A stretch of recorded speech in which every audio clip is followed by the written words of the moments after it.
আসসালামু আলাইকুম। অনার্স দ্বিতীয় বর্ষ ফর্ম ফিল আপ 2026 না হলে কি করণীয়, আজকে এ বিষয়ে ভিডিওতে বিস্তারিত আলোচনা করব। আপনারা পুরো ভিডিওটি বিস্তারিত দেখলে আশা করি একটি সমাধান পাওয়ার সম্ভাবনা খুঁজে পাবেন। আপনারা জানেন যে আপনাদের ফর্ম ফিল আপের যে বিজ্ঞপ্তি দিয়েছিল সেখানে ফর্ম পূরণের তারিখ ছিল 5/7/2026 রবিবার থেকে 28/7/2026 মঙ্গলবার পর্যন্ত।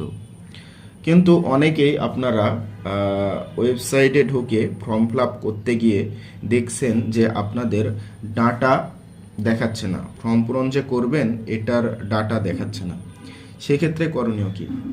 তার আগে আমি বলি যে এরকমটা কেন দেখাচ্ছে।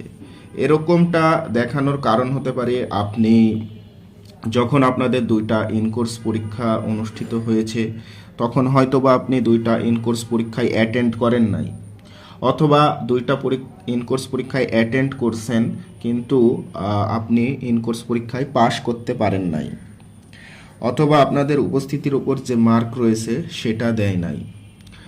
এক কথায় যে ইনকোর্স এবং উপস্থিতির সমন্বয়ে যে পাস মার্ক, সেই পাস মার্কটা যদি আপনার ডিপার্টমেন্ট আপনাকে না দেয় এবং জাতীয় বিশ্ববিদ্যালয়ে সাবমিট না করে সেই ডাটা, তাহলে আপনি ফর্ম পূরণ করতে পারবেন না। তো যাদের সাথে এমন ঘটনা ঘটেছে, খুবই দুঃখজনক বিষয়, তারা এখন কি করবেন? তাদের এখন একটাই করণীয়, আপনারা ডিপার্টমেন্ট যে কলেজে পড়েন সেই কলেজের যেই বিভাগে পড়েন সেই বিভাগের বিভাগীয় প্রধান স্যার, তার কাছে যেতে হবে। তাকে গিয়ে বলতে হবে, স্যার আমরা তো ফর্ম পূরণ করতে পারছি না, ফর্ম পূরণ করতে গেলে আমাদের ডাটা শো হচ্ছে না। আবার অনেক সময় লেখা দিতে পারে যে ইনকোর্স মার্ক সাবমিট হয়নি, এরকম লেখাও দিতে পারে জাতীয় বিশ্ববিদ্যালয় কর্তৃপক্ষ থেকে।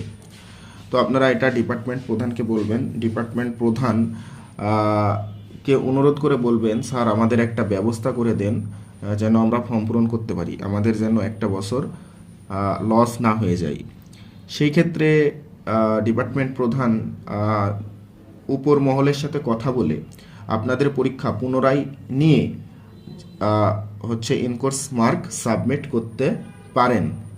যেমন এর আগে 2020-21 শিক্ষাবর্ষ চতুর্থ বর্ষ যাদের এরকম ফর্ম ফিল আপের সমস্যা হয়েছিল, তারা কলেজের বিভাগীয় প্রধানের সাথে আলোচনা করেছিল এবং কলেজের বিভাগীয় প্রধানগুলো জাতীয় বিশ্ববিদ্যালয়ের সাথে আলোচনা করেছিল এবং জাতীয় বিশ্ববিদ্যালয় একটি সুযোগ দিয়েছিল ইনকোর্স মার্ক সাবমিট করার।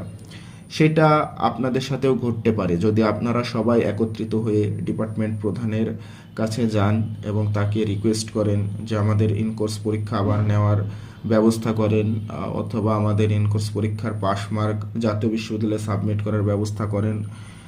তাইলে হয়তোবা স্যারেরা যদি চাই, বিনয়ী হয়, একটা উদ্যোগ যদি গ্রহণ করে জাতীয় বিশ্ববিদ্যালয়ের কেন্দ্রীয় কর্তৃপক্ষের সাথে কথাবার্তা বলে, তাহলে আপনাদের একটা সুযোগ রয়েছে।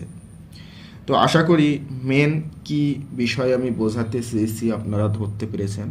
তো আপনারা সবাই জাতীয় বিশ্ববিদ্যালয়ে ফর্ম পূরণের জন্য আপনাদের বিভাগীয় প্রধানের কাছে যান, অনুরোধ করেন, দেখেন কি হয়। আশা করি ভালো কিছু হবে, আপনাদের জন্য শুভকামনা রইল।